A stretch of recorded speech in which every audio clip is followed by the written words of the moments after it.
نحمده ونستعينه ونستغفره ونؤمن به ونتوكل عليه ونعوذ بالله من شرور أنفسنا ومن سيئات أعمالنا من يهده الله فلا مضل له ومن يضلله فلا هادي له وأشهد أن لا إله إلا الله وحده لا شريك له وأشهد أن محمدا عبده ورسوله أما بعد. கண்ணியத்திற்குரிய எல்லாம் வல்ல அல்லாஹு ஸுப்ஹானஹு வ தஆலாவின் நல்லடியார்களே, அல்லாஹுடைய பேரருளால் அவனுடைய திருத்தூதர் முஹம்மது ஸல்லல்லாஹு அலைஹி வஸல்லம் அவர்களுடைய வாழ்க்கை வரலாற்றை அறிந்து கொள்வதற்காக ஏற்பாடு செய்யப்பட்டிருக்கின்ற இந்த நிகழ்ச்சியிலே இதுவரை நபிகள் நாயகம் ஸல்லல்லாஹு அலைஹி வஸல்லம் அவர்களுடைய பிறப்பு, அவர்களுடைய பால்ய பருவம், அவர்களுடைய இளமை காலம், இறை தூதராக அவர்கள் மதீனாவிலே வாழ்ந்த காலகட்டம், பிறகு அவர்கள் மக்காவில் வாழ்ந்த காலகட்டம், பிறகு மக்காவிலிருந்து ஹிஜ்ரத் செய்து மதீனாவிற்கு சென்றது, அங்கே பட்ட சிரமங்கள், அவர்கள் வாழ்க்கையிலே சந்தித்த முதல் போர்க்களம் பத்ர் என்ற போர்க்களம், இவற்றையெல்லாம் கடந்த வாரங்களில் நாம் அறிந்தோம். சென்ற வாரம் நபிகள் நாயகம் ஸல்லல்லாஹு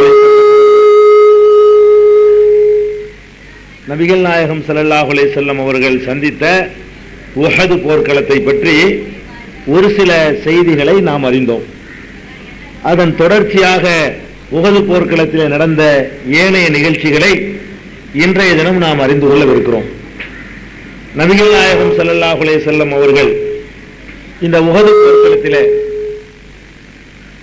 ஆரம்பத்திலே நல்ல வெற்றியை பெற்றிருந்தாலும் எதிரிகள் எல்லாம் பயந்து ஓடக்கூடிய அளவுக்கு முஸ்லிம்களுடைய கை ஓங்கி இருந்தாலும் அல்லாஹ்வுடைய தூதருடைய ஒரே ஒரு கட்டளையை மீறிய காரணத்தினால் அந்த ஒரு 50 பேர் கொண்ட குழு எந்த இடத்துல ரசூல் ஸல்லல்லாஹு அலைஹி வஸல்லம் நிக்க சொன்னாங்களோ அந்த இடத்துல நிற்காமல் கனிமத்து பொருளை புறக்கிறதுக்காக வேண்டி ஓடி வந்த காரணத்தினால திரும்ப சுற்றி வளைக்கப்பட்டு பெரிய சேதத்திற்கு உள்ளாக்கப்பட்டார்கள் என்பது வரைக்கும் உள்ள செய்தியை நம்ம அறிந்தோம். இந்த போரில் தான் பெருமானார் ஸல்லல்லாஹு அலைஹி வஸல்லம் அவர்களுடைய பல்லு உடைக்கப்பட்டது, அவர்களுடைய தலையில காயம் ஏற்பட்டது, அவங்களுடைய கன்னத்துல அந்த சங்கிலி எல்லாம் பதிந்து போனது. இந்த நிகழ்ச்சிகளையும் கடந்த வாரத்தில் சொன்னோம். இப்படி பெருமானார் ஸல்லல்லாஹு அலைஹி வஸல்லம் காயமுற்று இறந்து விட்டார்கள் என்ற வதந்தி பரவி, அந்த வதந்திக்கு பிறகு முஸ்லிம்கள் எல்லாம் இன்னும் வீக்கா போய் விரண்டு பயந்து ஓடக்கூடிய நிகழ்ச்சி நடந்ததையும் நம்ம பார்த்தோம். அந்த நிகழ்ச்சியை அல்லாஹ் ரப்புல் ஆலமீன் கூட தன்னுடைய திருமறை குர்ஆன்ல ரொம்ப அழகாக சொல்லி காட்டுகிறான். இந்த மக்கள்லாம் விரண்டு ஓடினாங்க பாருங்க. ரசூல் ஸல்லல்லாஹு அலைஹி வஸல்லம் மூர்ச்சையாகி அதிலிருந்து தெளிந்து எழுந்த உடனே எல்லாரும் ஓட ஆரம்பிக்கிறாங்க. இந்த ஓட ஆரம்பிக்கிறது எங்க நோக்கி ஓடுறாங்க தெரியுமா? இந்த உஹது மலை இருக்கு பாருங்க, சண்டை வந்து மலை அடிவாரத்தில் நடக்குது, யுத்தம் நடக்கிறது மலைக்கு அடிவாரத்தில் கீழே. அப்ப எதிரிகள் விரட்டிக்கிட்டு வரும் பொழுது மலையை நோக்கி ஓட ஆரம்பிக்கிறாங்க. மலை ஏறி பாஞ்சு ஓடி போயிடலாம் பின்னாடி. ஏன்னா ஏற்கனவே நான் சொல்லியிருக்கேன், மலை வந்து முதுகுக்கு பின்னாடி இருக்கிற மாதிரி அமைச்சுக்கிட்டாங்க. போருக்கு போகும் பொழுது இவங்க சைடுல பேக் சைடு மலை, அவங்க சைடு ஓப்பனா இருக்கு, அவங்களாவது மறைஞ்சு ஓடி போயிடலாம். இவங்களை பொறுத்த வரைக்கும் மலையில தான் ஏறணும். எதிரி முன்பக்கம் வந்து எதிரிகள் பின்புறமாக உஹது மலை. அப்ப இந்த மலையில ஏறி நீங்கள் ஓடினீர்கள், அல்லாஹ் சொல்லி காட்டுறான்.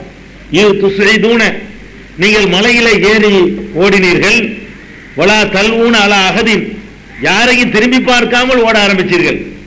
கைய அல்லாஹ் ஓங்க வச்சான், உங்களுடைய கை ஓங்குற அளவுக்கு வெற்றியை தந்தான். அதுக்கு பிறகு அந்த பொருள்களை புறக்கிறதுக்காக போன உடனே என்னாச்சு, நீங்க ஓட ஆரம்பிச்சீங்க. அந்த ஓடுற நேரத்தில் கூட களத்துல ஸ்டெடியா நின்றது யார் தெரியுமா? அல்லாஹ்வுடைய தூதர் தான்.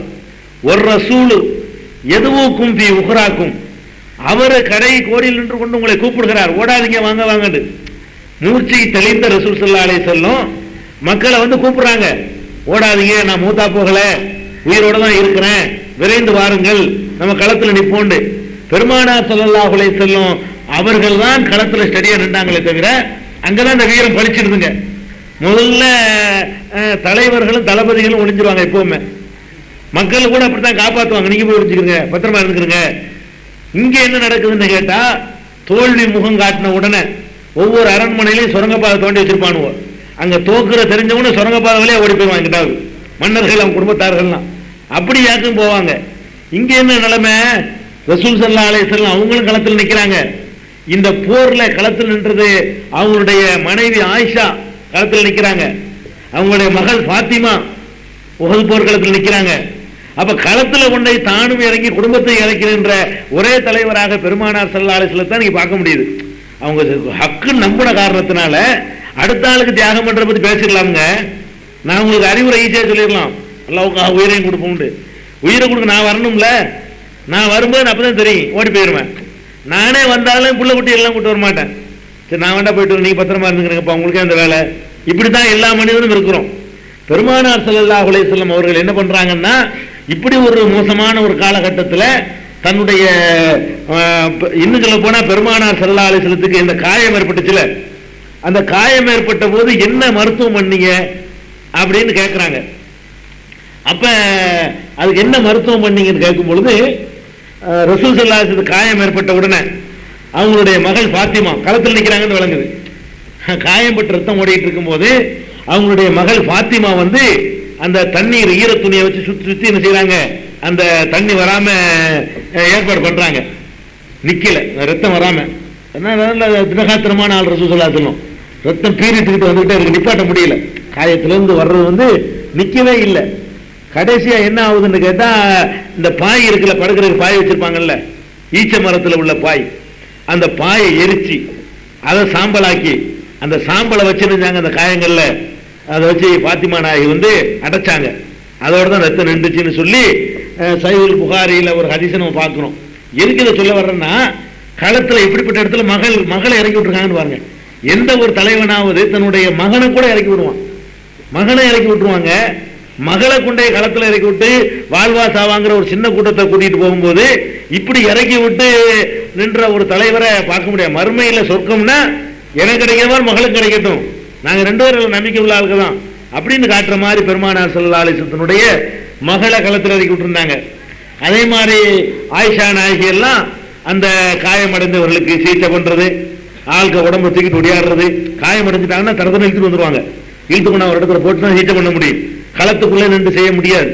அப்படி சிகிச்சை பண்ணக்கூடியவர்களை ஒன்றும் பண்றது இல்லைன்னு ஒரு உடன்படிக்கை இருந்துச்சு. அவங்களும் பண்ணுவாங்க, அவங்களும் பெண்கள் இழுத்துட்டு போயிருவாங்க, அவங்களும் போய் அட்டாக் பண்ண மாட்டாங்க. காயமடைந்தவர்களை தூக்கிட்டு வந்துட்டாங்கன்னா வைத்தியம் பண்ணிக்கிட்டு இருப்பாங்க, தண்ணி கொடுக்கறது, இந்த மாதிரியான உதவிகள் எல்லாம் ஆயிஷா நாயகிலாம் பண்ணியிருக்கிறாங்க. யார் யாரெல்லாம் அந்த பெண்கள்லாம் கலந்துக்கிட்டாங்க என்பதற்கு தனி அத்தியாயங்கள், உஹது போர்ல கலந்து கொண்ட மூமினான பெண்கள் தான் என்ன செய்யுது, பல நூல்களில் தனி அத்தியாயங்களே காணப்படுது. அந்த மாதிரியான ஒரு சம்பவம். பெருமானார் ஸல்லல்லாஹு அலைஹி வஸல்லம் மாத்திரம் தான் அங்க நின்று என்ன செய்யறாங்க, அழைக்கிறாங்க. அவங்க கூட இந்த நேரத்தில் எல்லாம் ஓடுறாங்கல்ல, எல்லாம் ஓடிக்கொண்டிருந்த நேரத்தில் கூட இருந்த எத்தனை பேர்னு கேட்டா, சஹீஹுல் புகாரியில வரக்கூடிய அறிவிப்பு பிரகாரம் 12 பேர் மொத்தம் வந்து அவ்வளவு ஓடிட்டாங்கன்னு அர்த்தம் பாருங்க. அதாவது 1000 பேர் வந்து 300 பேர் இடையிலேயே அந்த முனாஃபிக்கு அப்துல்லா இப்னு உபை கூட்டிட்டு போயிட்டான். 1000 பேரா புறப்பட்டாங்க, 300 பேர் போயிட்டாங்க. இறுதியா வந்து சேர்ந்து 700 70 மூத்தா போயிட்டாங்க. அந்த போர்ல இந்த தோல்வி முகத்துல 70 பேர் சகிதாகிறாங்க. அப்ப 70 பேர் போன 630 பேர் இருக்கிறாங்க. 630ல தேர்ந்தது 12 தான். 618 பேர் ஓடி போயிருக்கிறாங்க. மொத்தம் இருந்த 630 பேர்ல 618 பேர் களத்தை விட்டு ஓடுறாங்க. நின்றவர்கள் 12 பேர் தான். யாரெல்லாம் அந்த 12 பேரு? சில அறிவிப்புல 12 பேரு, சில அறிவிப்புல 7 + 2 9 பேரு. 9 பேருக்கு தான் நேமு கிடைக்குது, பேரு கிடைக்குது. மீதி உள்ள 3 பேருக்கு பேரு கிடைக்காதனால சில பேர் 9 சொல்லியிருக்கலாம். 9 பேருக்கு தான். அபூபக்கர் இருந்தாங்க அந்த இடத்துல.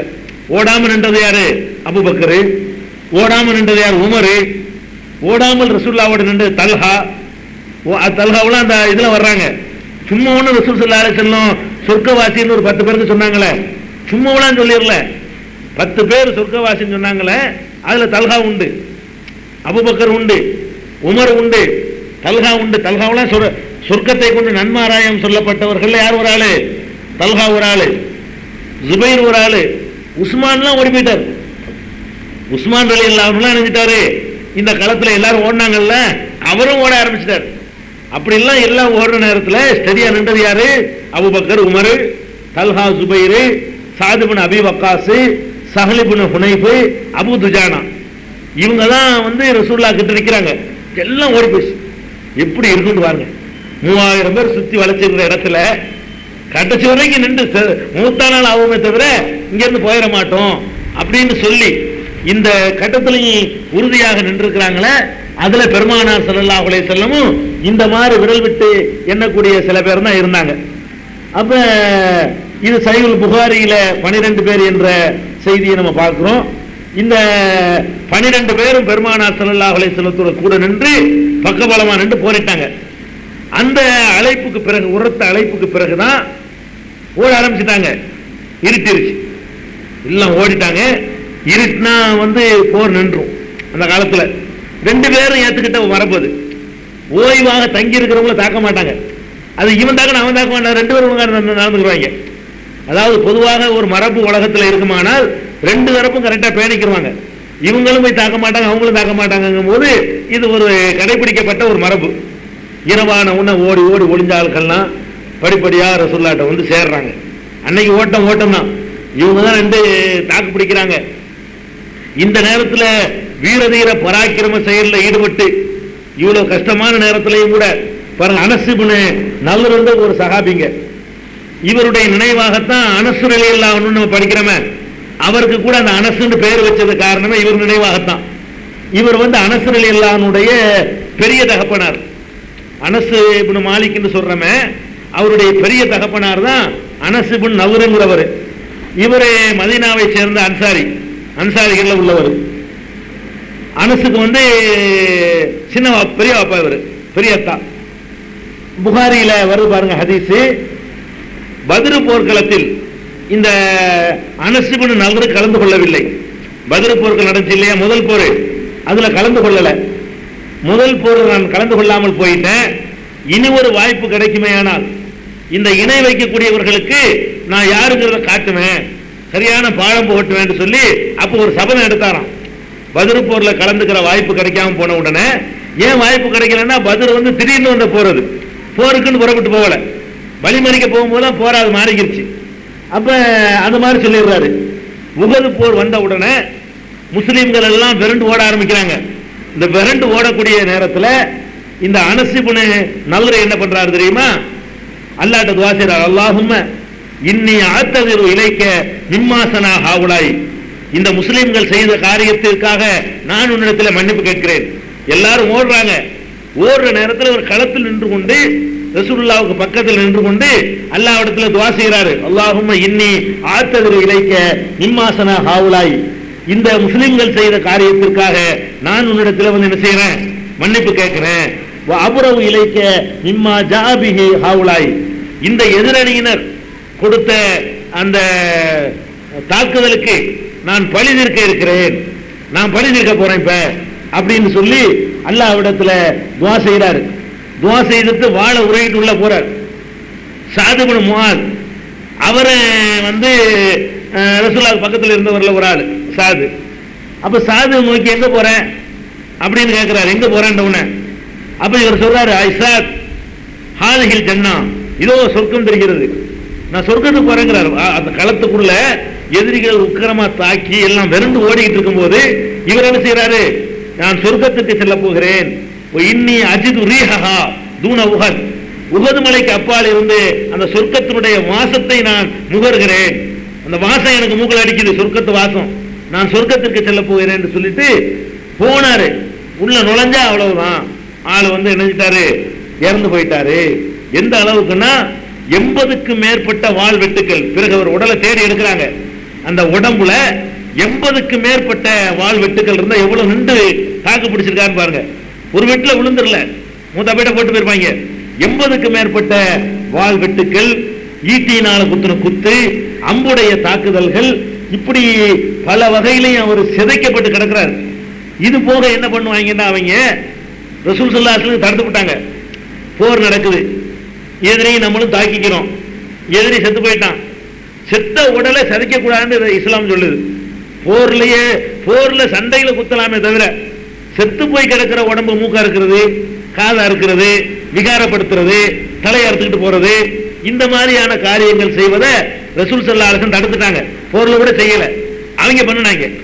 இவ்வளவு 80க்கு மேற்பட்ட காயம் பட்டவரை மூஞ்ச வேற சிதைக்கிறாங்க, கண்ணை தோண்டி காதை அறுத்து மூக்க வெட்டி பார்க்கவே சகிக்காத அளவுக்கு. அந்த மாதிரி இந்த அனசி மூஞ்சி இருந்தா தானே ஒரு ஆளை கண்டுபிடிக்க முடியும். 80க்கு மேற்பட்ட வாழ்வெட்டுக்கு மேல முஸ்லிக்குகள் அவங்க இடத்துல போய் மாட்டிக்கிட்டார்ல, அந்த மாதிரி கோரமான முறையில முகத்தை எல்லாம் சிதைக்கிறாங்க. அவர் யாருன்னு கண்டுபிடிக்க முடியல. அவர் என்ன, அவர் யாரு, இப்ப எந்த உடம்பு, அவருடைய உடம்பு கண்டுபிடிக்க முடியல. அவங்க சகோதரி ஒருத்தங்க வந்து அவருடைய ஒரு விரலை வச்சு தான் கண்டுபிடிச்சாங்க. விரல்ல ஏதோ ஒரு சில விரல் அடையாளம் இருக்கும் இல்லையா, மச்சம் இருக்கும், என்ன மாதிரி ஒண்ணு இருக்கு. அவருடைய விரலை வைத்து சகோதரி அடையாளங்க, விரலை வச்சு தான் ஒரு ஆள் அடையாளம் கண்டுறதா என்ன மாதிரி பண்ணிருக்காங்கன்னு பாருங்க. இவருடைய வீரத்தையும் பாருங்க. இப்படி ஒரு பக்கம் ஓடுன வரலாறு இருக்குது, ஓடி ஒரு பக்கம் போனா கூட இந்த 12 பேர் இருந்துகிட்டு என்ன வேலை பண்ணிருக்காங்கன்னு பாருங்க. 700 பேர் ஓடினாலும் கூட இந்த 12 பேர் உட்கார்ந்து கொண்டு இவ்வளவு பெரிய பதிலடியை கொடுத்து துண்டு துண்டா சிதைக்கப்பட்டு மூஞ்சி முகரம் ஒண்ணும் தெரியல, உடம்பு கூட பார்த்து கண்டுபிடிக்க முடியல. அந்த மாதிரி இருந்து விரல் மாத்திரம் சிதைக்கப்படாம இருந்திருக்கு. ஏன்னா கையில வாழை பிடிச்சிருந்திருப்பாரு, அதனால அது ஒரு கேடயம் அமைஞ்சுக்கிருச்சு. விரல் மாத்திரம் ஒழுங்காக இருந்ததை வச்சு இவர் தான் என்னுடைய சகோதரர் என்று சொல்லி அவங்க சகோதரி வந்து கண்டுபிடிக்கிறாங்க. அந்த மாதிரி வந்து இருக்குது. இவர் விஷயமாகத்தான் இந்த வசனமே அருளப்பட்டதுன்னு அனஸ் சொல்றாரு. மினல் மூமினீன ரிஜாலுன், மூமின்கள்ல சில பேர் இருக்கிறார்கள், சதகு மா ஆஹதுல்லாஹ அலைஹி, அல்லாஹ்விடத்திலே அவர்கள் செய்த உறுதிமொழியை மெய்ப்படுத்தியவர்கள் இருக்கிறார்கள்.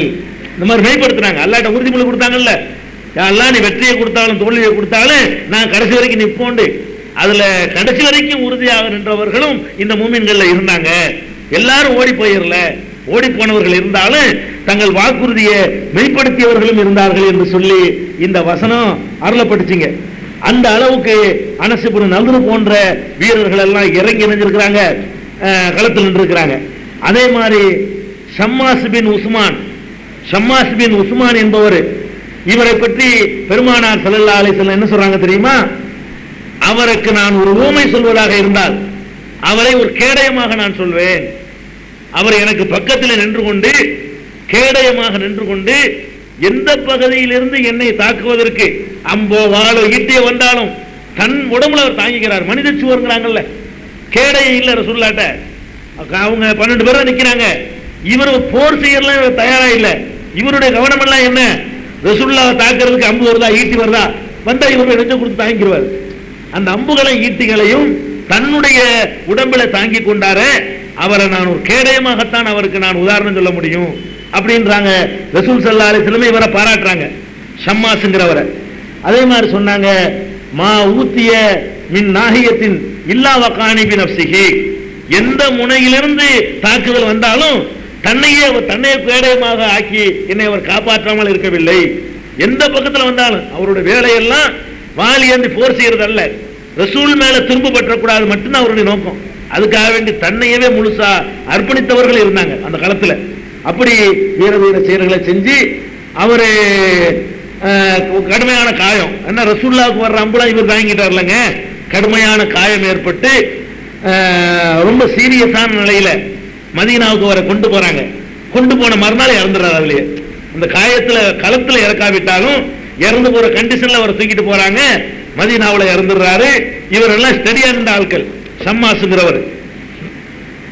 அதுக்கப்புறம் சஹல் இப்னு ஹுனைப் என்பவர் ஆரம்ப காலத்து முஸ்லிம்கள்ல ஒருத்தர், பத்ர்லையும் கலந்து கொண்டவர். இந்த உஹதுலையும் மக்கள் எல்லாம் ஓடி போன நேரத்துல நிலையாக நின்றவர்கள் இவர் ஒரு ஆள். எல்லாரும் ஓடி போனாங்க இல்லையா, அந்த ஓடி போனவர்கள்ல சேராம இந்த சின்ன கூட்டத்தோட சேர்ந்து நின்று உறுதியாக நின்றவர்ல இவர் ஒரு ஆளு. இவர் என்ன பண்ணாருன்னு கேட்டா, ரசூல் ஸல்லல்லாஹு அலைஹி வஸல்லம் அந்த இடத்துல ஒரு பையத்து பண்றாரு. பாய ரசூலுல்லாஹி ஸல்லல்லாஹு அலைஹி வஸல்லம் யௌமையின் அலல் மௌத்தி, நாங்கள் மௌத்துக்கு தயார்னு பைய செஞ்சு கொடுத்தவர்கள் ஒரு ஆள். எல்லாம் ஓடுறாங்க, உசுர காப்பாத்துறவங்க ஓடுறாங்க, நாங்க சாவதற்கு உங்கள்ட்ட பையத் பண்றோம் அப்படின்னு சொல்லி பெருமானார் ஸல்லல்லாஹு அலைஹி வஸல்லம் மௌத்துக்கு பையத் செஞ்சு கொடுத்தார். யாரு? இந்த சஹல் இப்னு ஹுனைப் என்பவர். இவர் ரசூல் ஸல்லல்லாஹு அலைஹி வஸல்லம் வரக்கூடிய அந்த அவங்க சார்பாக நின்று கொண்டு ஈட்டியை எரிந்து எதிரிகள் வராம ஈட்டியை எடுத்து தாக்கி அது தற்காக்கிற. என்ன 12 பேருக்கு என்ன பண்ண முடியுங்கிற, நேர்கணா போராட்ட முடியும், தடுப்பு போர் தான் செய்ய முடியும். சின்ன நம்பரை நம்ம இருந்தோம்னா தாக்க முடியாது. தற்காப்பு தான் பண்ண முடியும். அப்ப வந்து டிஃபென்ஸ் பண்ணிக்கிட்டு இருக்காங்க, வரக்கூடியதெல்லாம் என்ன செய்யறாங்க, தடுக்கிறாங்க, கேடயத்தை வச்சு தடுக்கிறாங்க, அம்புகளை தடுக்கிறாங்க, தூரத்துல இருந்து வீசக்கூடிய வேலை எடுத்து வீசுறாங்க, ஈட்டி எடுத்து வீசுறாங்க. அந்த மாதிரியான காரியங்களை செய்தவர்ல இந்த சஹல் இப்னு ஹுனைப் ஒரு ஆளு. அதே மாதிரி உசைத் பின் ஹுலைர், இவர் அன்சாரியை சேர்ந்தவர் தான், அன்சாரி இனத்தை சேர்ந்தவர். இவரும் அந்த களத்துல வந்து உறுதியாக நின்றவர். அந்த அக்கபாவுல வந்து இஸ்லாத்தை தழுவினார, மதீனாவுல இருந்து கொண்டு ரசூலுல்லாஹ் ரகசியமாக வந்து மக்காவுல பார்த்து ஒரு 12 பேர் இஸ்லாத்தை ஏத்துக்குவாங்களே, அதுல ஒரு ஆளு உசைத் இப்னு ஹுலைர்ங்கிறவர். இவர் வந்து அந்த உஹது போர்க்களத்துல வந்து உறுதியாக ரசூலுல்லாஹ்வோட நின்றார் பாருங்க, அதுல இவர் ஒரு ஆளு. இவருடைய உடம்புல 7 பயங்கரமான வெட்டுக்காயங்கள் இருந்தது. ஆனால் இவர் வந்து மூத்தா போகல, அந்த உஹது போர்ல ஷஹீதாவுல உறுதியா நின்றவர்ல ஒரு ஆள். அதே மாதிரி சாபித் இப்னு கைஸ், அபூ தல்ஹா. இந்த அபூ தல்ஹாவெல்லாம் பெருமானார் ஸல்லல்லாஹு அலைஹி வஸல்லம் அவங்க அபூ தல்ஹா பொறுத்த வரைக்கும் ரொம்ப அழகாக அம்பு எய்தவர், வில்லு எடுத்து அடிச்சார்னா கரெக்டா குறித வராம அடிப்பார், அந்த மாதிரியான ஒரு ஆள். இவர் ரசூல் ஸல்லல்லாஹு அலைஹி வஸல்லம் பக்கத்தில் இருந்து கொண்டு அம்பு எய்து கொண்ட எதிரிகள் என்ன செய்யறாரு, ஓடலை வரலாம், வில்லு கையில இருக்குது. கிட்டத்தட்ட 7 வில்ல காலி ஆக்கியிருக்காரு. வில்ல எடுத்து கொடுக்குறாங்க, வில்லு முறியுதுங்க, அம்புகள் தான் காலியாக கேள்விப்பட்டிருக்கிறோம். அப்ப விடாமல் சர மாதிரி அடிச்சிட்டு இருக்காரு இவர். அந்த விடாமல் இவர் அடிச்ச அடியினாலதான் பிறகு அப்படி தோல்வியை வெற்றியா மாறுது. இந்த மாதிரி விடாமல் எடுத்து கொடுத்துட்டு இருக்காங்க. ரசூல் ஸல்லல்லாஹு அலைஹி வஸல்லம் இவர் அம்பு ஏறுது கூர்மையா பார்த்துட்டு இருக்காங்க, எப்படி அம்பு போகுது, எந்த பக்கம் போகுதுன்னு சொல்லி. அப்ப தள்ளி விடுறாரு கூட, நீங்க அதை கூர்மையா பார்க்காதீங்க, உங்களை குறி வச்சு அடிச்சு விடுவாங்க, நான் அதை கவனிச்சுக்கிறேன்னு சொல்லி ரசூலை தள்ளி விட்டுட்டு போய் அது மாதிரி பண்றாங்க. இப்படி எல்லாம் வந்து ரசூல் அப்படி சொல்றாரு, யா நபி அல்லாஹ் பி அபி அன்த உம்மி, நானும் என்னுடைய தாயும் உங்களுக்கு அர்ப்பணமாகட்டும். லா துஷீப், நீங்க கூர்மையா பார்க்காதீங்க. யுசீபுக சஹமுன் மின் சிஹாமில் கௌமி நஹரி தூன நஹரிக்க, என்னுடைய தொண்டை குளிக்க வைக்கக்கூடிய அம்பு வந்து உங்களுக்கு தொண்டை குளிக்க வந்துடும். ஏன்னா இவர் குறி வச்சு அடிக்கிறாரு, இவர் மாதிரி ஆளதான் காலிபர் நினைக்குவாங்க. களத்துல வந்து யார் சரமாரியா அம்பு வச்சிருக்காரோ அப்படி ஒரு ஆள் அமைக்கிற ஈஸி. அப்ப என்னை அடிக்க நினைப்பாங்க, நீங்க இப்படி என் கிட்டத்துல தூத்து பாக்குறீங்க, எனக்கு வைக்கிற குறி உங்களுக்கு வந்துடும், அதனால என்கிட்ட வராதிங்கன்னு சொல்லி தள்ளி விட்டுட்டு ரசூல் ஸல்லல்லாஹு அலைஹி வஸல்லம் காப்பாத்தினவர்ல அபூ தல்ஹா ஒரு ஆள். அதே மாதிரி தல்ஹாங்கிறவர், அவரும் இதே மாதிரி பெருமானார் ஸல்லல்லாஹு அலைஹி வஸல்லம் பக்கத்தில் நின்று கொண்டு அடிச்சு முஸ்லிம்கள்லாம் ஓடி போன உடனே இவர் நல்ல வாள் ஏந்தி போர் செய்யக்கூடியவர் பண்றாரு. விரல்லாம் கூட வெட்டப்பட்டுருச்சு இந்த வாள் ஏந்தி போர் செஞ்சதுல. அதாவது கை வந்து வெட்டி தொங்குது, அவருடைய கை போர்ல வெட்டி தொங்குது. அந்த தொங்குற கையை வைத்துக் கொண்டே பெருமானார் ஸல்லல்லாஹு அலைஹி வஸல்லம் காப்பாற்றி கொண்டிருந்தாரு அப்படின்னு சொல்லி தல்ஹா பின் அப்துல்லா ரலியல்லாஹு அன்ஹு சொர்க்கத்தை கொண்டு நன்மாராயம் செய்யப்பட்டவர்கள் இவர் ஒரு ஆளு. இந்த மாதிரியான ஒரு தல்ஹாங்கிற சஹாபியை நம்ம பார்க்கிறோம். இப்படி அது மாதிரி சாது பின் அபி வக்காஸ், சாது பின் அபி வக்காஸ் ரசூலுல்லாஹ் சொல்றாங்க, இவரும் வந்து அந்த அபூ தல்ஹா மாதிரி அம்பு எதிரில் கட்டிக்கிறாரு. சாது பின் அபி வக்காஸ் அவர்கிட்ட சொல்றாங்க, சாது என்னுடைய தாய் தந்தையர் உனக்கு அர்ப்பணமாகட்டும், எரிவீராக அம்பு எய்வீராங்கிறாங்க. ரசூல் ஸல்லல்லாஹு அலைஹி வஸல்லம் ஒரு தடவை கூட யாருக்கும் இப்படி சொன்னதில்லை. மற்றவங்க தான் ரசூலுல்லாஹ் இப்படி சொல்லியிருக்காங்க, என் தாய் வந்து உங்களுக்கு அர்ப்பணமாகட்டும். ரசூல் ஸல்லல்லாஹு அலைஹி வஸல்லம் அவர்கள் அவங்க வாழ்நாளிலேயே என்னுடைய தாய் தந்தையை உனக்கு அர்ப்பணிக்கிறேன் ஒருத்தர் சொன்னாங்கன்னு சொன்னா யாருக்கு சொன்னாங்க? எனக்கு தான் சொன்னாங்க, எனக்கு தான் ரசூலுல்லாஹ் அப்படி ஒரு சர்டிஃபிகேட் கொடுத்தாங்கன்னு அவர் பெருமையா சொல்றாரு. இந்த சாது பின் அபி வக்காஸ் மாதிரி இப்படியான சில பேர் தான் களத்தில் நின்றாங்களே தவிர மீது எல்லாம் ஓட்டம் முடிச்சிருச்சு. அந்த களத்தில் நிக்காம ஓட்டம் முடிச்சிருச்சு. பெருமானார் ஸல்லல்லாஹு அலைஹி வஸல்லம் அவர்கள் கூப்பிடுறாங்க, அழைக்கிறாங்க. இதுக்கெல்லாம் என்ன காரணம்? அதை அல்லாஹ் கண்டிக்கும். என்ன காரணம் தெரியுமா? நீங்க ஒரு ஸ்டடி பண்ணிக்கிறாம, உறுதியான ஒரு ஆட்சி ஏற்படுத்திக்கிறாம அன்னைக்கு நஷ்டஈடு வாங்கிட்டு விட்டீங்களே, அது காரணம். உமர் சொன்னதை கேட்டிருந்தீங்கன்னா அப்படி வந்திருக்காது. உமர் என்ன பண்ணாரு? போர்ல பிடிச்சவங்களை எல்லாம் மன்னிச்சு விடக்கூடாது, மற்றவங்களை விட்டுடலாம். போர் கைதிகளா வந்தாங்கல்லங்க, காசு வாங்கிட்டு அனுப்பிட்டாங்கல்ல, காசு வாங்கிட்டு அனுப்புனாங்க, படிச்சு கொடுத்துருப்போங்கன்னு அனுப்புனாங்க. அப்ப போனவன் என்ன பண்ணுவான்? படவரி தான் வருவான். உங்க கையை நல்லா ஓங்க வச்சு உங்க வலிமையை காட்டுற வரைக்கும் இந்த மாதிரி கைதிகள் விஷயத்தில் நீங்க நடந்து கொண்ட முறை தவறு, அதான் இவ்வளவுக்கும் காரணம்னு சொல்லி அல்லாஹ் ஒரு வசனத்துல எழுதுறான், மாக்கானல் நபியின் ஐயக்கூனலகு அஸ்ரா ஹத்தா யுதுகின பில்லாஹ், இந்த பூமியில உறுதியான ஆட்சியை ஏற்படுத்தும் வரை கைதிகள் விஷயத்தில் கைதிகளை நம்ம பிடிக்கணும் என்பது வந்து ஒரு நபிக்கு தகுமானது இல்லை. நீங்க அப்படிப்பட்ட ஒரு காரியத்தை பண்ணிட்டீங்க என்று அல்லாஹ் ரப்பல் ஆலமீன் வந்து கண்டிக்கிறான். அப்ப இந்த மாதிரியான ஒரு கஷ்டமான சூழ்நிலையில் தான் இந்த போர் வந்து நடக்குது. அடுத்து அல்லாஹ் என்ன செய்யறான், அடுத்த நாளைக்காவது நல்லா நடக்கணும்ல. இது தோல்வியே ஏற்படல, முஸ்லிம்களுக்கு இழப்பு தான் ஏற்பட்டுச்சு. ஆரம்பத்தில் வெற்றிங்க, கனிமத்தை எல்லாம் புறக்கினாங்க, திரும்ப தோல்வி. இரண்டாவது நாள் தோல்வி, இரண்டாவது நாள் 70 பேர் காலி, 70 சகாபாக்கள் கொல்லப்பட்டாங்க.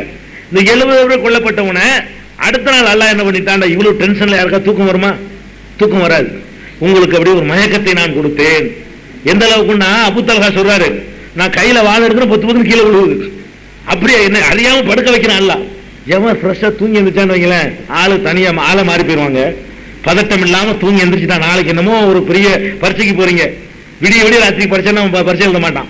விடிய விடிய உட்காந்து படிச்சான்னு வைங்க, காலையில் பதில் அங்கே உட்காந்து வளைஞ்சிக்கிட்டு இருப்பான். படிக்கிறதுலாம் மகரிப்போட படிச்சு முடிச்சு படுத்து பண்ணணும். ராத்திரிக்கு நிம்மதியாக படுத்து தூங்கணும், எதுவும் நினைக்காம. காலையில் எழுந்திரிச்சு குடிச்சிட்டு போங்க, அழகா எழுத முடியும். அந்த இரவு நேரத்தில் எடுக்கக்கூடிய அந்த ஓய்வு தான் காலை நேரத்தில் ஃப்ரெஷ்ஷாக நம்மளை என்ன செய்யும், எதுலையும் ஈடுபட வைக்கும். பிறகும் அல்லாஹ் உங்களுக்கு இரக்கம் காட்டி உங்களுக்கு ஒரு அசதியை, ஒரு சடைவை அல்லாஹ் உங்களுக்கு தந்தான், சோர்வை தந்தான். அந்த சோர்வுக்கு பிறகு உங்களுக்கு வெற்றிக்கு மேல் வெற்றியை தந்தான்னு சொல்லி குர்ஆன்ல அல்லாஹ் வந்து அந்த ஆல இம்ரானை படிச்சு பார்த்தீங்கன்னா அதுல அந்த உஹது போர்க்களத்தை 139 120 இருந்து அல்லாஹ் சொல்றான். உஹது போர்க்களத்தை வர்ணிக்கும் பொழுதெல்லாம் இந்த மாதிரி எல்லாம் அல்லாஹ் செஞ்சான். அடுத்து என்ன ஆச்சு, வெற்றியை முஸ்லிம்கள் கைதான் திரும்ப வாங்குது. அடுத்த நாள் போர்ல வந்து ரொம்ப உக்கிரமமாக, ரொம்ப உத்வேகமாக போரிட்டு எதிரிகள் ஓடுற அளவுக்கு செஞ்சுட்டாங்க. அவங்க ஒன்று வெற்றி அடைஞ்சிடல. உஹது போர்ல நிறைய பேர் வரலாற்றில் தப்பா எழுதி வச்சுக்கிறாங்க. உஹது போர்ல வந்து முஸ்லிம்கள் தோல்வி அடைஞ்சிட்டாங்க, காபிர்கள் தான் வெற்றி அடைஞ்சாங்க. கண்டிப்பா கிடையாது. உஹது போர்லையும் ரசூல் ஸல்லல்லாஹு அலைஹி வஸல்லம் அவங்களுக்கு தான் வெற்றி கிடைச்சு. இது எங்க இருந்து கிடைக்குதுன்னா ஒரு ஹதீஸ்ல இருந்து இதை காட்டலாம். என்ன ஹதீஸ்னா, ரசூல் ஸல்லல்லாஹு அலைஹி வஸல்லம் அவர்கள் ஒரு கனவு காண்றாங்க. அந்த கனவுல என்ன காண்றாங்கன்னா, அவங்க கையில ஒரு வாள் வச்சிருக்கிறாங்க. அந்த வாள் உடைஞ்சு போற மாதிரி கனவு காண்றாங்க. அப்புறம் மறுபடியும் உடைஞ்ச வாள் சரியாகிற மாதிரி ஒரு கனவு காண்றாங்க. இந்த கனவை பற்றி பிறகு ரசூல் ஸல்லல்லாஹு அலைஹி வஸல்லம் விளக்குறாங்க. இந்த கனவு கண்ட அதுக்கு என்ன விளக்கம் தெரியுமா, வாள் உடைஞ்சது என்பது உஹதுல நமக்கு ஏற்பட்டுச்ச அந்த இழப்பு, அந்த சிரமம், அந்த நஷ்டம், அந்த தோல்வி, அதை குறிக்குது. உடைந்த வாள் பிந்தி சரியாகிற மாதிரி கனவு காண்றாங்க. அது அந்த உஹதுல அல்லாஹ் நமக்கு அடுத்தபடியாக நமக்கு தந்த வெற்றியை குறிக்குதுங்கிறாங்க. அப்ப இந்த புகாரில் வரக்கூடிய ஹதீஸ் இது. அப்ப இந்த ஹதீஸ் என்ன விளங்குதுன்னா, உஹது போர்ல தோத்து அவங்க வெற்றி அடையவும் கிடையாது, யாரையும் கைதியாவலும் முடிக்க கிடையாது, கொன்றாங்க. களத்தில் இறங்கி நிற்கும் போது ஓட ஆரம்பிச்சதுனால 70 பேர் கொல்லப்பட்டாங்களே தவிர அடுத்த நாள் வந்து இவர்கள் தான் ஓடக்கூடிய ஒரு நிலைமையை அல்லாஹ் ரப்புல் ஆலமீன் உண்டாக்குனா. உஹது போரை பொறுத்த வரைக்கும் வெற்றியை கொடுத்தது பெருமானார் ஸல்லல்லாஹு அலைஹி வஸல்லம் அவங்களுக்கு தான் அல்லாஹ் வெற்றியை கொடுத்தான். இது நல்லா விளங்கணும். உஹது வரலாறுல ஆரம்பத்தில் தோல்வி, அப்புறமேல் வெற்றி. இதுல இந்த உஹது சம்பந்தமாக வேறு சில செய்திகளை நம்ம வந்து தெரிஞ்சுக்கிற வேண்டியிருக்கு. என்னன்னு கேட்டா, உஹதுண்ட உடனே முஸ்லிம்களுக்கு யாபத்துக்கு வர்றது ஹம்சா தான் வரும். உஹதுண்டா என்ன, உடனே ஹம்சா ரலியல்லாஹு அன்ஹு, போங்க வாலியை கொண்டு போங்க, வாலி வருவான், நிறைய போனுங்கம்மா. ஹம்சான்னு சொன்னோன்னே யாருக்கு என்ன வரும்னு கேட்டா உடனே ஹிந்தா யாவும் வந்துடும். ஹிந்தா யாவும் வந்தோன்னா வகசியாவும் வரும். உஹதுண்டால அது எத்தனையோ இழப்புகள்ல எத்தனையோ சஹாபாக்கள் தியாகம் பண்ணிருக்கிறாங்க. அதே மாதிரியான தியாகியில ஹம்சா ஒருவர் என்பதில் சந்தேகம் கிடையாது. ஹம்சா ரலியல்லாஹு அன்ஹுடைய மாத்திரம் பிரதானமாக எடுத்துக்கொண்டு பேசுவது தப்பது. மற்றவங்க தியாகத்தை மதிக்காத மாதிரி இருக்குது. எல்லாரும் தியாகம் பண்ணாங்க. அதுல கொல்லப்பட்ட யாருமே வந்து வீர தீரமா போராடாம கொல்லப்பட்டதில்லை. முதுகுல குத்து வாங்கி யாரும் சாவல. 70 பேருமே அல்லாஹ்வுக்காக தங்களை அர்ப்பணித்துக் கொண்டவர்கள் தான். இருந்தாலும் இந்த ஹம்சா ரலியல்லாஹு அன்ஹு பொறுத்த வரைக்கும் அதுல ஒரு செய்தி ஒன்று அடங்கியிருக்கு. என்ன செய்தின்னா, ஹம்சா ரலியல்லாஹு அன்ஹு அவர்கள் ஜுபைர் இப்னு முத்ஐம் என்பவருடைய சிறிய தந்தையை பத்ர் போர்ல கொலை பண்ணிடுறார். ஹம்சா பத்ர் போர், முதல் போர் இருக்குல்ல, அந்த பத்ர் போர்ல வந்து ஜுபைர் இப்னு முத்தைம் பின்னாடி முஸ்லீம் ஆயிட்டாரு. பிற்காலத்தில் ஒரு முஸ்லீம் ஆயிட்ட ஒரு சஹாபி தான். இந்த சம்பவம் நடக்கும்போது உஹது போரும்போது ஒரு முஸ்லீம் ஆவல. இந்த ஜுபைர் இப்னு முத்தைம் என்பவருடைய சிறிய தந்தைய பெரிய தந்தைய அம்மும்பாங்க, பெரிய தந்தைய அவர் பத்ர்ல வர்றாரு. பத்ர்ல வந்து அவரை வந்து கொண்டு விடுறாரு ஹம்சா. போர்ல வந்து ஆள் அடையாளம் பார்த்தா கொள்ளுவாங்க. போர்னா எதுக்கு வருமோ யாரையும் கொள்றதுதான், இது நடக்கிறது தான். இந்த ஹம்சா தான் இதை கொன்றாருன்னு தெரிஞ்ச உடனே ஜுபைர் இப்னு முத்தைம் என்ன பண்றாரு, வஹஷின்னு ஒரு அடிமை, அவர்கிட்ட அடிமையா இருந்தவர் வஹஷிங்கிறவர், அபிசினியாக்காரர், கருத்த ஒரு அடிமை அவர். அவர்கிட்ட என்ன சொல்றாருன்னு கேட்டா, இந்த உஹதுக்காக நாங்கள் பழி தீர்க்க புறப்படுகிறோம், நீ ஹம்சா எங்க சிறிய தந்தைய ஹம்சா கொண்டு விட்டாரு, அவர் கண்டிப்பா உஹதுலையும் வருவார், நீ அவரை கொலை பண்ணு சொன்னா உஹது போர்ல நான் உன்னை விடுதலை செஞ்சிருவேன், நீ அடிமையா இருக்கிறீல்ல, அடிமை தலையிலிருந்து நான் உன்னை விடுதலை செஞ்சிருவேன் அப்படின்னு சொல்லி வஹஷிக்கு ஜுபைர் இப்னு முத்தைம் ஆசை வார்த்தை காட்டுறாரு. உடனே வஹஷி அதுக்கு ஒத்துக்கிட்டு களத்துல போரே செய்யல. வஹஷி ஒரு இடத்துல ஒளிஞ்சு பார்த்துட்டே இருக்காரு. ஹம்சாங்கிறவர் எப்ப வருவார், போருக்கு இவர் வரவே இல்லை. வஹஷிங்கிறவர் இவர் லட்சியமெல்லாம் என்ன, நம்ம அடிமையா இருக்கிறோம், அடிமையில இருந்து விடுதலை ஆயிரணும் அப்படிங்கிறதுக்காக வேண்டிதான் அவர் வர்றார். வந்த உடனே அதே மாதிரி ஹம்சா வர்றாங்க. கரெக்டா அதே ஊருக்காரங்க தானே, ஒரே ஊர் தானே ஹம்சாவெல்லாம் தெரிஞ்சிருது. ஒரு ஈட்டியை கரெக்டா வச்சிருக்காரு, வயிற்றுல குத்தி அப்படி பேக் சைட்ல ஈட்டி வந்துருது. அந்த மாதிரி குத்தி என்ன பண்ணிடுறாரு, ஹம்சாவை வஹஷி கொண்டு போறாரு. போர்ல நடக்குதுலாம், போர் யுத்த களத்திலேயே நடக்குது. இதை வஹஷியே சொல்றார். பிறகு இஸ்லாத்துக்கு வந்த பிறகு சஹீஹுல் புகாரியில வரக்கூடிய செய்தி, பிறகு இஸ்லாத்துக்கு வந்த பிறகு வஹஷி இடத்துல போய் கேட்கிறாங்க, இவர் ஹிம்ஸ்ங்கிற ஊர்ல இருக்கிறாரு. அப்ப அவர்கிட்ட போய் கேட்கிறாங்க, எப்படி நீங்க ஹம்சாவை கொண்டீங்களா, அது என்ன அடிப்படையில் கொண்டீங்க அப்படிங்கும் பொழுது அவர் சொல்றாரு, எப்படி நான் ஜுபைர் இப்னு முத்தைம் இடத்துல அடிமையா இருந்தேன், அவருடைய சிறிய தந்தையை இந்த மாதிரி கொண்டு விட்டாங்க உஹது போர்ல, பத்ர் போர்ல, ஹம்சா தான் கொன்றது, அவரை கொண்டா எனக்கு விடுதலை வாங்கி தரதா சொன்னாங்க, அதுக்காக வேண்டி நான் என்ன செஞ்சேன், அதை கொலை பண்ணினேன். கொலை பண்ண பிறகு நான் இஸ்லாத்துக்கு வந்துட்டேன். இஸ்லாத்துக்கு வந்த பிறகு நான் ஏதாவது செய்யணுமேங்கிறதுக்காக வேண்டி முசைலமாண்டு ஒருத்தன் தன்னை நபின்னு வாதித்தான், ரசூலுல்லாஹ் பிறகு நபி இல்லாததுனால அவனை போய் கொண்டு நான் கணக்கு தீர்த்துட்டேன், அந்த ஒரு நல்லவரை கொன்றதுக்காக வேண்டி ஒரு கெட்டவனை கொண்டு நான் கணக்கு தீர்த்துட்டேன்னு சொல்லி இவர் அந்த வஹஷி என்பவர் ஹம்சாவை கொன்றதுக்கு காரணத்தை விளக்குறார். இது சஹீஹுல் புகாரியில இருக்குது, முஸ்னத் அஹ்மதுல இருக்குது, இன்னும் பல நூல்ல இருக்குது. ஆனா எல்லாரும் என்ன செய்வாங்க, ஹிந்தா தான் கொன்றதும்பாங்க. இந்த வஹஷியை கொன்றது யாரு, ஹிந்தா தான் அது வஹஷியை கொன்றது அப்படின்னு எழுதி வச்சிருக்காங்க. ஹம்சாவை கொன்றது யாரு, இந்த ஹிந்தா. எதுக்கு இதை சொல்றாங்க தெரியுமா, இது வரலாற்று புரட்டு, இது பச்சையான வரலாற்று பொய். இது ஹிந்தாங்கிறவங்க யாரு, ஹிந்தாவும் கிடையாது, பேரு ஹிந்து தான். பேரு என்ன, ஹிந்துன்னு தான் சொல்லணும், அரபியில ஹிந்தான்னு வராது, ஹிந்து அவங்களுடைய பேர். இந்த ஹிந்துங்கிறவங்க யாருன்னு கேட்டா முஆவியாவுடைய அம்மா, யசீதுடைய பாட்டி. அதுக்காக செஞ்சாங்க. எதுக்கு இதை பண்றாங்கன்னு கேட்டா, யசீதுடைய தகப்பனார் யாரு, முஆவியா. முஆவியாவுடைய தகப்பனார் யாரு, அபு சுஃபியான். அபு சுஃபியானுடைய மனைவி யாரு, ஹிந்து. ஹிந்து இப்னு உத்பா, உத்பாவுடைய மகள் ஹிந்து. இவங்க அபு சுஃபியானுடைய மனைவியா, தலைவருடைய மனைவி. அபு சுஃபியான் அன்னைக்கு தலைவர் உஹது போர்ல, தளபதியுடைய மனைவி ஹிந்து, அவ்வளவுதான். இவங்க அந்த அடிப்படையில் தான் இவங்க அந்த களத்துல நின்றாங்களே தவிர, அவங்க வஹஷியை தூண்டி விட்டு அவரே சொல்றாரு, வஹஷியே சொல்றாரு, என்னை என் முதலாளி தான் கொல்ல சொன்னாரு, என் முதலாளி என்னுடைய எஜமான் தான் என்னை கொல்ல சொன்னாரு, நான் விடுதலை ஆகிறேன்னு சொல்லி வாக்களிச்சு கொல்ல சொன்னாரு, நான் அதுக்கு தான் கொன்றேன், அதே மாதிரி என்னை விடுதலை செஞ்சாருன்னு சொன்னவரு ஹிந்து எனக்கு பணம் தர்றேன்டாங்க, அவங்க தான் என்னை தூண்டுனாங்கன்னு என்ன செய்யறவரு சொல்லவே இல்லை. இது வேணும்னு அந்த பெண்ணை நாவூர் அனிபா கூட ஹிந்தாவை மன்னித்த எம்பெருமான யார சொல்லான்னு படிப்பாரு, படிக்கிறாரே இல்லையா, மக்கத்து மலரேண்டு ஹிந்தாவை மன்னித்த எம்பெருமான படிப்பாரு. அது பொய்ங்க, ஹிந்தி எல்லாம் போய் ஈரலை கடிச்சாங்க, குடலை உரி மாலையா போட்டாங்க, இவங்க சேர்த்துக்கிறதுங்க. இதெல்லாம் எக்ஸ்ட்ரா ஃபிட்டிங், இதெல்லாம் உண்மை கிடையாது. வரலாறுகள்ல சிலது எழுதி வச்சிருக்காங்களே தவிர ஹதீஸ் நூல்கள்ல ஆதாரப்பூர்வம் அறிவிப்பாளரோட கிடையாது. சில நூல்ல அரபில எழுதி இருக்குது. ஏன் எழுதுனாங்கன்னு கேட்டா, இந்த யசீது விஷயத்துல போய் சொன்ன மாதிரி, யசீது தொழுவ மாட்டாரு, யசீது தண்ணி அடிச்சுட்டு இருப்பாரு. இப்ப தண்ணி அடிக்கிறவருக்கு தான் இப்னு அப்பாஸ் போய் பயத்து பண்ணுவாங்களா?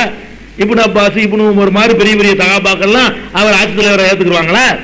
இதெல்லாம் இட்டு கட்டினது. இந்த கர்பலா வச்சு கூட குறைய சொன்ன மாதிரி யசீது மேல அவதூறு, மாவியா மேல அவதூறு, அதே மாதிரி அவங்க அம்மா மேல ஹிந்து மேல அவதூறு, அபு சுஃபியான் மேல அவதூறு. இதெல்லாம் அந்த குலத்தை அந்த உமையாக்கள்ங்கிற அடிப்படையில் உமையா கூட்டத்தில் உள்ளவர்களை எல்லாம் மட்டப்படுத்துறது. அதுக்காக வேண்டி செஞ்சதானே தவிர ஹிந்துங்கிறவங்க இப்படி பண்ணுனாங்க களத்துல என்று சொல்லி தபக்காத்து மாதிரி சில நூல்கள்ல செய்தி இருக்குது. அறிவிப்பாளர்லாம் கிடையாது. அதுக்கு தபக்காத்துல இருக்குது, அரபி கிதாபுல இருக்குன்னு காட்டுவாங்க யாராவது கொண்டாந்து. அதுக்கு அறிவிப்பாளர் இருக்கணும்ல, யார் சொன்னா என்னங்கிறது. அறிவிப்பாளர்கள் ஆதாரப்பூர்வமான அறிவிப்பாளர் வரிசை இல்லாம சில நூல்கள் எழுதப்பட்டிருக்கு. ஆனா இதுக்கு கொலையாளியுடைய வாக்குமூலம் தான் இதுக்கு சாட்சியமே தவிர மற்றவங்களுடைய வாக்குமூலம் இல்ல. ஹிந்து சொல்லணும், இல்லாட்டி நான் தான் செஞ்சேன் ஹிந்து சொல்லல. அல்லது யாரை போய் கொன்றாரு அவர் சொல்லணும், வகசி சொல்லணும். வகசியும் சொல்லல. வகசி வேற காரணம் சொல்றாரு. வகசி சொல்றதை ஏத்துக்கிறதா, வெளியில இருந்து பார்க்கறாரு சொல்ற ஏத்துக்கிறதா? வகசிலங்க கொலை பண்ணவரு அவர் சொல்றாரு. இன்னும் சொல்ல போனா ரசூல் ஸல்லல்லாஹு அலைஹி வஸல்லம் அவர்கள் மக்கா வெற்றியில எல்லாரையும் மன்னிக்கிறாங்க. மக்கா வெற்றியில எல்லாத்தையும் மன்னிச்சிடுறாங்க. யாரு யாரு தங்களுக்கு இடைஞ்சல் செஞ்சாங்களோ அவளையும் மன்னிக்கிறாங்க. அந்த மன்னிக்கிற நேரத்தில் கூட என்ன சொன்னாங்க தெரியுமா? வகசி வரும்போது நீ ஹம்சாவை கொண்டிருக்கிற, என்னதான் நான் மனிதன், ரத்த சம்பந்தம் இருக்குது, உன்னை பார்க்கும்போது எனக்கு கோவம் வேற மாதிரி ஏதாவது சொல்லிடக்கூடாது உன்னைய, அதனால முகத்தை அடிக்கடி காட்டாதம்மா, நான் ஒரு மனிதன் தானே அப்படின்னு சொன்னாங்க. மன்னிச்சுட்டாங்க. ஆனா அவரையும் இந்த ஜமாத்தில் ஒருவா ஏத்துக்கிட்டாங்க. இருந்தாலும் மனிதர் என்ற முறையில நான் உன் மேல ஒரு கடுமையை காட்டிடக்கூடும், உன்னைய கடுமையை ஏதாவது பேசிடக்கூடும். ஏன்னா அந்த மனசு உள் மனசுல இருக்கும் என்ன இருந்தாலும் பெரிய தவறு கொன்றவரா சேர்ந்து அந்த மாதிரி செஞ்சிடக்கூடும் சொல்லி வகசிய அடிக்கடி முன்னாடி வராதான்னு சொன்னாங்க. வெறுக்கிறதுக்கு இல்ல, அது நல்ல மனிதனுடைய அடையாளத்தினால தெளிவா ஓப்பனா சொல்லிவிட்டாங்க. இல்லைன்னா அவருக்கு ஏதாவது ஒன்று சொல்லுவாங்க. பாக்குறவருக்கு என்ன தெரியும், பாரு அதை மனசுல வச்சுட்டு ஒரு சொல்றாரு, ஒரு தப்பு செய்யும் போது கண்டிச்சிருவாங்க. பாக்குற ஆளுக்கு என்ன தெரியும், இந்த மாதிரி வகசியை எது கண்டிக்கிறாங்க தெரியுமா, சின்னதா அதுதான் அப்படிம்பாங்க. அதை விமர்சனத்தை தவிர்க்கிறதுக்காக வேண்டி நீ எல்லாம் உனக்கு எந்த பாவமும் மேல கிடையாது, எனக்கு எந்த கோபமும் கிடையாதுமா, நீ கொஞ்சம் அடிக்கடி வராத, நான் ஏதாவது சொல்ல வேண்டி வந்துடும் அப்படின்னு சொல்லி அவரை மன்னிக்கிறாங்க. அதே நேரத்தில் அதே மக்காவுல என்ன சொல்றாங்கன்னு கேட்டா, யார் அபூ சுஃபியானுடைய வீட்டிலே நுழைகிறாரோ அவர் ஆமினுன், மந்தகல தார் அபீ சுஃபியான ஃபஹுவ ஆமினுன், யார் அபூ சுஃபியான் வீட்டுக்குள்ள, அதாவது ஹிந்து வீட்டுக்குள்ள நுழைகிறார்களோ அவர்களுக்கு அபயம் உண்டு. யார் யார் போருக்கு வரல சரண நடக்கிறீர்களோ எல்லாம் யார் வீட்டுக்கு போங்க, ஹிந்து வீட்டுக்கு போங்கிறாங்க. இப்ப ஹிந்து இதுல சம்பந்தப்பட்டிருந்தா வகசி மாதிரி தான் அவங்களே நடத்திருக்கணும். வகசியை எப்படி நடத்தினாங்களோ அப்படித்தானே ரசூலா நடத்திருக்கனே. இந்த ஹிந்துங்கிறவங்க வீட்டுல போய் யாரெல்லாம் நுழைகிறீங்களோ அவங்களுக்கு எல்லாம் அடைக்கலம் உண்டு. போருக்கு வர நேரம் வந்துரு, இல்ல போர் இல்ல சமாதானம் சொன்னது அடையாளம் என்ன, அபூ சுஃபியானுடைய வீட்டுக்குள்ள நுழைஞ்சிக்க. இப்படி 3-4 வீடுகளை சொன்னாங்க. அதுல ஒரு வீடு எது, இந்த ஹிந்துடைய வீடு. அதே மாதிரி இதே ஹிந்து ரசூல் ஸல்லல்லாஹு அலைஹி வஸல்லம் அவங்கள்ட்ட ஒரு சமயத்துல முறையிடுவாங்க, அல்லாஹ்வுடைய தூதரே என் புருஷன் அபூ சுஃபியான் இருக்காரு, ஒழுங்கா காசு தர மாட்டேங்கிறாரு, குடும்ப செலவுக்குலாம். ஹிந்து தான் அதை கேட்பாங்க, ஒழுங்கா தர மாட்டேங்கிறாரு, எனக்கு என் புள்ள குட்டிகளுக்கும் தேவையான அளவுக்கு தரமா கஞ்சனா இருக்கிறாரு, அதனால அவருக்கு தெரியாம நான் எடுத்துக்கலாமா அப்படின்னு மசாலா கேட்பாங்க. என் முகத்துல முடிக்காது அனுப்பல ரசூல் ஸல்லல்லாஹு அலைஹி வஸல்லம். இந்த ஹதீஸ் புகாரி முஸ்லிம் எல்லாம் இருக்குதுங்க. வகசிக்கு சொன்ன வார்த்தையை ஏன் ஹிந்துக்கு சொல்லல? ஹிந்துக்கு சம்பந்தம் இல்ல. இந்த ஹிந்துங்கிறவங்களுக்கு அந்த ஹம்சாவுடைய கொலைக்கு சம்பந்தம் இல்ல. ஹிந்து சில ஆட்டங்கள் பண்ணாங்க. அந்த அம்மா அபூ சுஃபியானுடைய மனைவி என்ற முறையில, தளபதியுடைய மனைவி என்ற முறையில களத்துல இறங்கி கொல்லப்பட்டவங்களை எல்லாம் மூக்கா இருக்கிறது இந்த மாதிரி எல்லாம் பண்றது பொம்பளை தான் பண்ணுவாங்க. மூக்க இருக்கிற காத இருக்கிறது பண்ணாங்க. அது ஹம்சா கண்டு பர்டிகுலரா பண்றது இல்ல, எல்லா கொலையாளிகளையும் பண்ணுவாங்க. அந்த காலத்து மரபு பிரகாரம் பெண்கள் தான் அதை பண்ணுவாங்க. அந்த வேலையை ஹிந்து பண்ணாங்க, எல்லாருமே சேர்ந்து பண்ணாங்க. அவ்வளவுதான் பண்ணாங்களே தவிர இந்த ஹிந்துங்கிறவங்க ரசூலுல்லாஹ் இப்படி கேட்கறாங்க, என் கணவர் கஞ்சனா இருக்காரு, ஒழுங்கா தரமாட்டேங்கிறாரு, நான் தெரியாம பாக்கெட்ல இருந்து எடுத்து செலவழிச்சிக்கலாமா அப்படின்னு உடனே ரசூல் ஸல்லல்லாஹு அலைஹி வஸல்லம் எடுத்து செலவழிச்சிக்க, நீ வரம்பு மீறாத, உனக்கும் பிள்ளைகளுக்கும் தேவையான அளவுக்கு மட்டும் நீ அவரை கேட்காம எடுத்துக்க அப்படின்னு சொல்லி அவங்களுக்கு ஃபத்வா கொடுக்குறாங்க. எதுக்கு இதை சொல்றதுன்னு கேட்டா, அப்ப ரசூல் ஸல்லல்லாஹு அலைஹி வஸல்லம் ஹிந்து வீட்டுல நுழைந்தால் அடைக்கலம்னு சொல்றாங்க. அதுல இருந்து என்ன விளங்குது, ஹிந்து மேல வகசிட்ட காட்டின அந்த ஒரு அதிருப்திய இல்ல காட்டல. ரெண்டாவது என்ன சொல்றாங்க, கேள்வி கேட்டு வர்றாங்க, அதுக்கு பதில் சொல்றாங்க. இதெல்லாம் வரலாற்றுல இந்த யசீதுக்காக பண்ணிருக்காங்க, நல்லா வழங்குது. யசீது மேல உள்ள விருப்புல உமையாக்கள் மேல ஒரு கெட்ட எண்ணத்தை உண்டாக்குறதுக்காக வேண்டி இந்த ஹிந்துங்கிற பெண் மேல நினைஞ்சிருக்கிறாங்க, பழி சுமத்தி இருக்கிறாங்க. ஹம்சா ரலியல்லாஹு அன்ஹு கொன்றது வகசி இன்ன காரணத்துக்கு தாங்கிறது செய்து தெளிவாக விளங்குது. இது உஹது போரை பற்றி தெரிந்து கொள்ள வேண்டிய முக்கியமான அம்சம். அதே மாதிரி உமர் ரலியல்லாஹு அன்ஹுடைய ஆட்சி காலம், இந்த உஹதுக்கு எவ்வளவு மரியாதைன்னு பாருங்க. நம்ம தான் புட்டி புட்டி வச்சுட்டு இருக்கோம் பெண்களை எல்லாம், அதுக்கும் ஒரு சான்று இருக்குது. சஹீஹ் புகாரில வரக்கூடியதுதான். உமர் ரலியல்லாஹு அன்ஹு அவர்கள்ட்ட வந்து கொஞ்சம் போர்வைகள் வருது, துணிமணிகள் ஜகாத் பொருளாக வருது. அதுல ஒரு எல்லாத்தையும் பெண்களுக்கு பங்கிட்டு கொடுத்துக்கிட்டு இருக்காங்க. ஒரே ஒரு போர்வை, நல்ல தரமான போர்வை, நல்ல உயர் தரமான ஒரு போர்வை மிச்சமா இருக்குது. அப்ப எல்லாரும் சொல்றாங்க உமர் ரலியல்லாஹு அன்ஹு, அமீருல் முஃமினீன், இத ரசூலுல்லாஹ்வுடைய மகளுக்கு கொடுத்துருங்களேன், நீங்க ரசூலுல்லாஹ்வுடைய மகள் இருக்காங்கல்ல அவங்களுக்கு ஒண்ணுதானே இருக்கு, அதை கொடுத்துருங்களேன் அப்படிங்கிறாங்க. அப்ப உமர் ரலியல்லாஹு அன்ஹு சொல்றாங்க, இல்ல உம்மு சுலைத்துன்னு ஒரு அம்மா இருப்பாங்க, அவங்களுக்கு தான் நான் கொடுப்பேன், அவங்க தான் இதை பெறுவதற்கு தகுதியானவங்க அப்படிங்கிறாங்க. உம்மு சுலைத்துன்னு யார் ஆகா தெரியுது அவங்களுக்குலாம்? தெரியாது, மறந்துட்டோம், சொல்லி தரல. அவங்களுடைய தியாகங்கள்லாம் மறக்கடிக்கப்பட்டு போச்சு. யார் யாரையோ தெரிஞ்சு வச்சிருக்கிறோம். சையத் அலி பாத்திமா தெரியுமான்னு கேளுங்களேன். தெரியும், இந்த தருகா இருக்கு ஆத்தங்கரை இளமாங்க, அதெல்லாம் தெரியும். பீமா தெரியுமாண்டா? பீமா தெரியும். யார் தெரியாது? உம்மு சுலைத்தெல்லாம் தெரியாது. அப்ப ரசூலுல்லாஹ் மகளுக்கு கொடுங்கன்னு கேட்கும்போது உமர் சொல்லுவாங்க, உம்மு சுலைத்துக்கு தான் தகுதி இருக்குது. உம்மு சுலைத்து யாரு? ரசூல் ஸல்லல்லாஹு அலைஹி வஸல்லம் அவங்கள்ட்ட வந்து பையத்து பண்ணாங்க. உஹது போர்ல தோல் பாத்திரத்தில் அந்த டென்ஷனான நேரத்தில் பயம் இல்லாம தோல் பாத்திரத்தை தண்ணி தூக்கிட்டு ஓடியாந்து கொடுப்பாங்களாம் காயமற்றவங்களாம். உள்ள நுழைஞ்சி தைரிய வீர பெண்மணி அவங்கெல்லாம். அந்த போர்க்களத்தில் ஆட்கள் வெட்டுப்பட்டு விழும் பொழுது தண்ணி தேவைப்படும். தண்ணியை தோல் பாத்திரத்தை தூக்கிட்டு உள்ள ஊடுருவிட்டு போய் சப்ளை செஞ்ச ஆள் அந்த அம்மா ஒரு பெண்மணி உம்மு சுலைத்து, அவங்களுக்கு கொடுப்பாங்க. இதை தரமானதை அவங்களுக்கு தான் கொடுப்பேன் அப்படின்னு சொல்லி உமர் ரலியல்லாஹு அன்ஹு கொடுத்ததுல இருந்து பெண்கள் எல்லாம் எந்த அளவுக்கு இதுல வந்து ஈடுபட்டு இருக்காங்க என்பதை நம்ம என்ன செய்யறோம், பார்க்கிறோம். எந்த அளவுக்கு ஆர்வமா ஈடுபட்டு இருக்காங்க. அது மாதிரி இன்னொரு வீர வரலாறை பாருங்க. இந்த இதுல ஜாபிர் ரலியல்லாஹு அன்ஹு உங்களுக்கு தெரியும். ஜாபிர் இப்னு அப்துல்லா ரசூல் ஸல்லல்லாஹு அலைஹி வஸல்லம் அவங்களோட ரொம்ப சின்ன இளைஞர். ஒரு பிரயாணத்தில் போகும்போது கூட அவர் அன்பா விசாரிப்பாங்க. அந்த மாதிரியான ஒருத்தர் ஜாபிர் நிறைய ஹதீசுகளை அறிவிச்சிருக்கிறார். இவருடைய தகப்பனார் இருக்கார் பாருங்க அப்துல்லா, அவரும் அந்த களத்துல வீர தீர பராக்கிரம செயல்கள் நிறைய செஞ்சவர்ல ஒரு ஆள். இந்த ஜாபிர் இப்னு அப்துல்லான்னு சொல்றோமே, ஜாபிருடைய வாப்பா அத்தா அப்துல்லாங்கிறவர். இவரு மகன்கிட்ட சொல்றாரு, மகனை கூப்பிட்டு ராத்திரில, மகனே நான் அநேகமாக கொல்லப்பட்டு விடுவேன் தெரிஞ்சுக்கிட்டே சொல்லிட்டே போறாங்க. வெற்றி எதிர்பார்த்து போகல. எப்படி சொல்றாரு, மா உரானி இல்லா மக்தூலா, நான் வந்து கொல்லப்பட்டுருவேன் நல்லா தெரியுது, நான் வந்து முடிவு பண்ணிட்டேன், மூத்தா போய் சகிதாகணும், சொர்க்கத்தை அடையணும் முடிவு பண்ணியாச்சு, திரும்பி வர்ற ஐடியாவில் நமக்கு இல்லை அப்படின்னு சொல்லிட்டு மகனுக்கு என்ன செய்யறாரு, வசியத் பண்றாரு. நீ வந்து எனக்கு கொஞ்சம் கடன்லாம் இருக்குது, இந்த கடன் எல்லாம் நீ தான் எப்படி தீக்கணும், கடனாளியை நான் மூத்தா போய் விரும்பலன்னு யார் யார்கிட்ட கடன் வாங்கினாரோ அதையெல்லாம் மகனுக்கு அறிவுரை சொல்லிட்டு போய் களத்தில் இறங்குறாரு. இறங்கி இவரும் போய் புகுந்து எந்த அளவுக்குன்னா ரொம்ப சிதைக்கப்பட்டு, அதாவது அவருடைய முகத்தை மூடி வச்சிருக்கிறாங்க. அதாவது இந்த ஆக்சிடென்ட்லான சட்னியா இருப்பாங்களே அந்த மாதிரி அள்ளி கொண்டாந்து போட்டு வச்சிருக்கு, போர்வையில போத்தி இருக்கு துணியை போட்டு. ஜாபிர் சொல்றாரு, நான் அந்த உடம்ப திரையை விலக்கி பார்க்க போகும்போது ரசூலுல்லாஹ் என்னை தடுக்கிறாங்க, மகன் பார்த்துடக்கூடாது. அதாவது பார்க்கிற கண்டிஷன்ல இல்லை, இவரு சொல்லிட்டு போனவர் பார்க்கிற கண்டிஷன்ல அவர் இல்லை, அந்த அளவுக்கு என்னை தடுத்து விட்டார்கள். திரும்பவும் தடுக்கிறாங்க.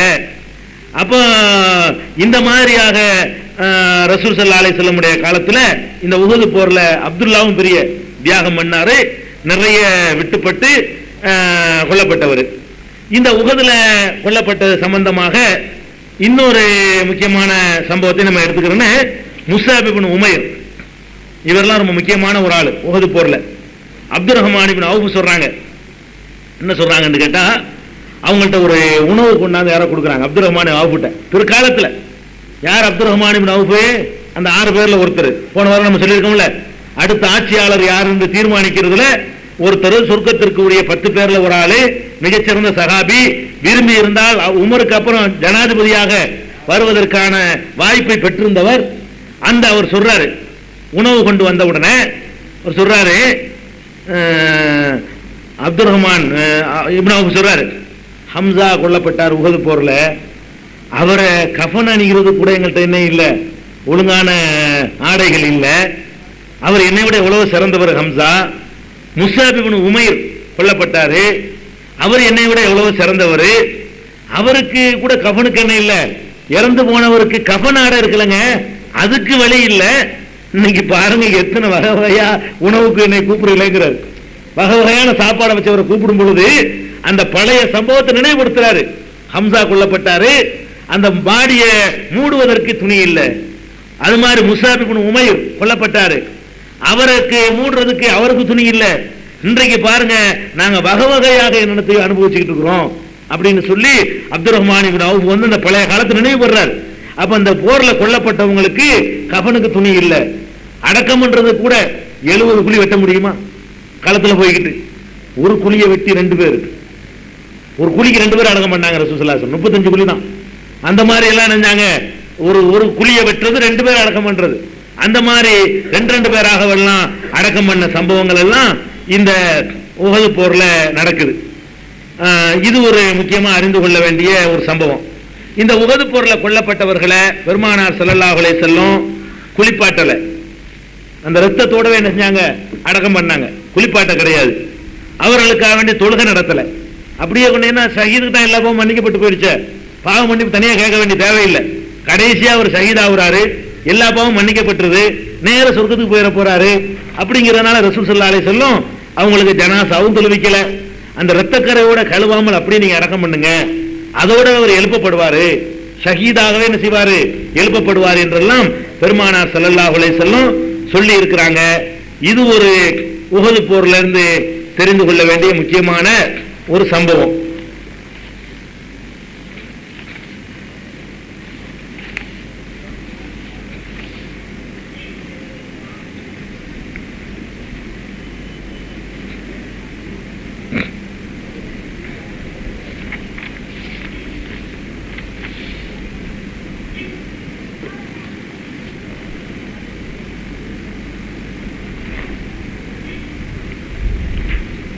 நபி ஸல்லல்லாஹு அலைஹி வஸல்லம் அவர்கள் இந்த உஹது போர்ல எப்படி எல்லாம் அடக்கம் பண்ணாங்க என்பதை ஜாபிர் ரலியல்லாஹு அன்ஹு சொல்றாங்க பாருங்க. கான யஜ்மு பைனர் ரஜுலைனி மின் கத்லா உஹதின் ஃபீ ஸௌபின் வாஹிதின். இந்த உஹதுல கொல்லப்பட்டவர்களை ஒரு கபருக்குள்ள 2 பேர், ஒரு ஆடைக்குள்ள 2 பேர். பாருங்க, கஃனுக்கு ஆடை இல்லைங்க, ஒரு ஆடைக்குள்ள என்ன 2 பேர் சுத்துறது. ஒரு துணி தான், ஒரு போர்வை தான் இருக்கு. இவருக்கு ஒரு போர்வை, அவருக்கு ஒரு போர்வை இருக்காது. இருக்கிறாங்க கல்வி நிர்வாணமா தான் அப்புறம் போய் சேரணும். அதனால ஒரு போர்வைக்குள்ள 2 பேரா சுத்தி உள்ள கொண்டே அடக்கம் பண்ணிடுவாங்க. அப்ப அந்த மாதிரி எல்லாம் பெருமானார் ஸல்லல்லாஹு அலைஹி வஸல்லம் அவர்கள் அடக்கம் பண்ணியிருக்கிறாங்க. எங்க அத்தாவையும் அது மாதிரி தான் அடக்கம் பண்ணாங்க. ஜாபிர் சொல்றாரு, பிறகு நான் மனசு உறுத்திக்கிட்டே இருந்து நான் வேற கபன் துணி எடுத்துக்கிட்டு போய் முதல் பக்கத்துல வேற ஒரு குழியை தோண்டி எங்க அத்தாவுக்கு தனியா கபனிட்டு தூக்கி நான் அடக்கணுங்கிறார் ஜாபிர் ரலியல்லாஹு அன்ஹு அவர்கள் அறிவிக்கக்கூடிய செய்தி ஆதாரபூர்வமான ஹதீஸ்ல இடம்பெறுது. இதுல இருந்து என்ன, ஒரு ஆள் அடக்கிட்டு வேறதுக்கு மாற்றவும் செய்யலாம், ஒரு நல்ல நோக்கத்துக்காக வேண்டி. ரசூலுல்லாஹ் காலத்துல நடந்திருக்கு இது. ரசூல் ஸல்லல்லாஹு அலைஹி வஸல்லம் காலத்திலேயே தகப்பா ஜாபிர் இப்னு அப்துல்லாவோட சேர்த்து இன்னொரு ஆளையும் சேர்த்து அடக்கிவிட்டாங்க.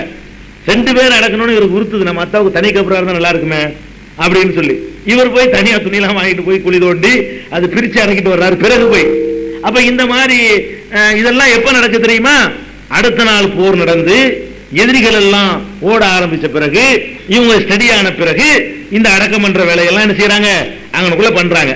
அதுக்கப்புறமேல பெருமானார் ஸல்லல்லாஹு அலைஹி வஸல்லம் அவர்கள் ஒரு 70 நபர்களை கொண்டவர்களை அனுப்பி வைக்கிறாங்க பின்னாடி. ஏன்னா ஓடுறாங்க இல்ல, ஓடுறோம் மேல திரும்பி வந்துடக்கூடாது. ஒரு அனுபவம் பட்டமே, ஒரு அனுபவம் தோல்விக்கு சுத்தி வந்து அழைச்சு விட்டாங்க இல்லைங்க, அது மாதிரி வந்துடக்கூடாதுங்கிறதுக்காக வேண்டி ஒரு 70 நபர்கள் அபூபக்கர் தலைமையில ஒரு 70 பேரை பின்னாடி அனுப்புறாங்க. திரும்பி வர்றாங்களா, போயிட்டு இருக்கிறாங்களா பார்த்துட்டு வாங்கன்னு சொல்லி திரும்பி தான் போயிட்டு இருக்கிறாங்க. வரலன்னு உறுதி பண்ண உடனே மதீனாவுக்கு வந்து சேர்ந்துடுறாங்க. ஆக அந்த உஹது என்பதுல நம்ம பெற வேண்டிய பாடம் என்னன்னு கேட்டா, ரசூல் ஸல்லல்லாஹு அலைஹி வஸல்லம் உடைய ஒரே ஒரு கட்டளையை மீறினதுனால இந்த தோல்வி.